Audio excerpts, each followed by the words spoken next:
इस्लामाबाद की मुकामी अदालत ने आसिफ अली जरदारी पर कत्ल की साजिश के इल्जामात केस में शेख रशीद की हाजिरी से इस्तिस्ना की दरखास्त मंजूर करते हुए समाअत 10 जुलाई तक मुलतवी कर दी है। आपको अपडेट करें हैं कि इस्लामाबाद की मुकामी अदालत ने आसिफ अली जरदारी पर कत्ल की साजिश के इल्जामात केस में शेख रशीद की हाजिरी से इस्तिस्ना की दरखास्त मंजूर करते हुए समाअत 10 जुलाई तक मुलतवी कर दी।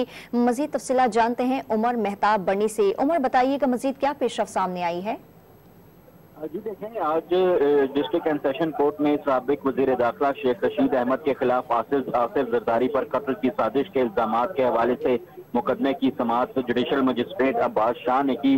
दौरान समाअत शेख रशीद की जानिब से आज की हाजिरी से इस्तिस्ना की दरख्वास्त जो है वो दायर की गई।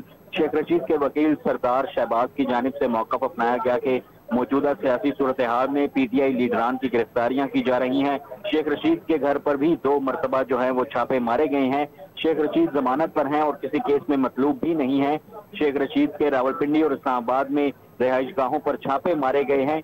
वकील ने इस्तदा की कि शेख रशीद की मौजूदा सूरत हाल में अदालत पेशी से इस्तिस्ना दिया जाए। अदालत ने शेख रशीद की हाजिरी से इस्तिस्ना की दरख्वास्त मंजूर करते हुए फर्द जुर्म की कार्रवाई 10 जुलाई तक मुलतवी कर दी। जी, बहुत शुक्रिया आपका उमर मेहताब बर्नी।